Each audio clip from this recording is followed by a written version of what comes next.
বিগত 22/4/2025 তারিখে আমাদের অবস্থান কর্মসূচি এবং কি সংবাদ সম্মেলনের মাধ্যমে আমরা যে কর্মসূচি ঘোষণা দিয়েছি তার একটু ব্যাখ্যা আমি দিতে চাই।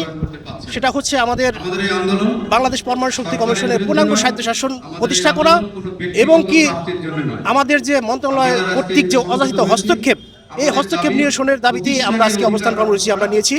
আপনারা জানেন যে দীর্ঘ প্রায় 7 দিন যাবৎ, প্রায় 1 সপ্তাহ অধিক হয়ে গেল আমরা এই কর্মসূচির আওতায় আছি। আমরা অবস্থান কর্মসূচি দিয়েছি। আজকে আমরা প্রধান উপদেষ্টার কাছে আমরা স্মারকলিপি প্রদান করব।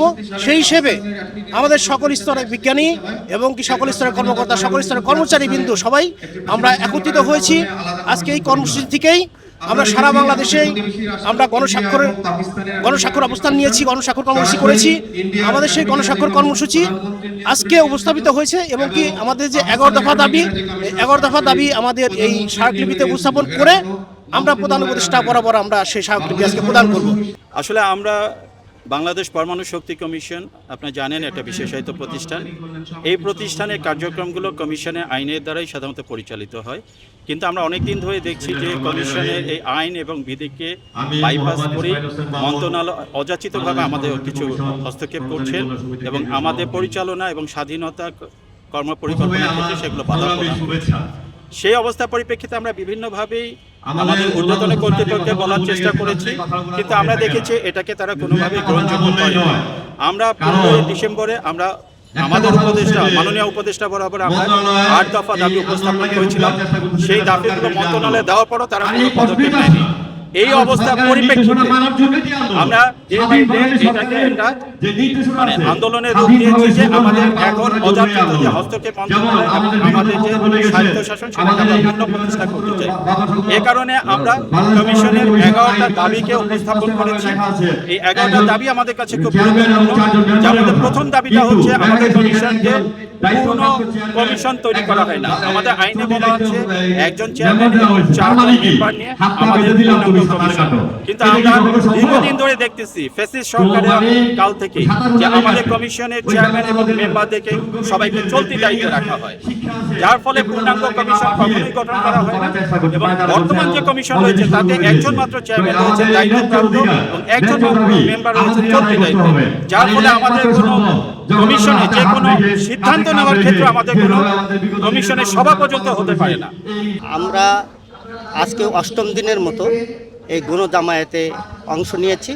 আমার 2500 কর্মকর্তা কর্মচারীর মধ্যে ঢাকায় যারা আছেন সবাই এখানে অংশ নিয়েছেন। ঢাকার বাইরে যারা আছেন তারা আজকে কালো ব্যাজ ধারণ করছেন।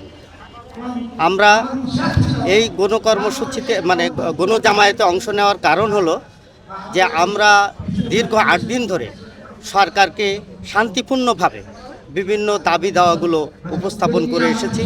আমরা ডিসেম্বর মাসে আলোচনার জন্য সরকারের সঙ্গে প্রথমেই আমরা সেখানে কথা বলি, কিন্তু সেখান থেকে কোনো আশানুরূপ সাড়া আমরা পাইনি। এর পরবর্তীতে আমরা অপেক্ষা করেছি আমরা কর্তৃপক্ষের সঙ্গে যোগাযোগের জন্য, কিন্তু অফিস থেকে কোনো যোগাযোগ করা হয়নি। অতঃপর আমরা বাধ্য হয়ে প্রেস কনফারেন্সে গিয়েছি। প্রেস কনফারেন্সের মাধ্যমে আমরা সরকারকে শান্তিপূর্ণভাবে জানাতে চেয়েছি আমাদের দাবিগুলো, কিন্তু প্রেস কনফারেন্সের পরেও আজকে প্রায় 15-20 দিন অতিবাহিত হলেও আমাদের দাবিগুলো নিয়ে এখনও কেউ আলোচনার টেবিলে, কোনো কর্তৃপক্ষ আলোচনার টেবিলে বসেনি। তাই আজ আমাদের দুঃখের সাথে বলতে হয় এই গণজামায়াতে অংশ নিতে হয়েছে। আমাদের কমিশনের একজন চেয়ারম্যান এবং 4 জন মেম্বার, এটা পার্মানেন্টলি থাকার কথা, আইন দ্বারা এটা নির্ধারণ করা হয়েছে। কিন্তু আমাদের এখন মাত্র একজন চেয়ারম্যান অতিরিক্ত দায়িত্ব এবং একজন মেম্বার আছেন চলতি দায়িত্ব, আর বাকি 3 জন নাই। কিন্তু আইনে বলা আছে যে এখানে কোনো মিটিং করতে হলে, কমিশনের কোনো মিটিং করতে হলে অন্যান্য 3 জন না হলে কোরাম পড়বে না, যার জন্য দীর্ঘদিন থেকে আমাদের একটা সিদ্ধান্তহীনতায় ভুগছে কমিশন।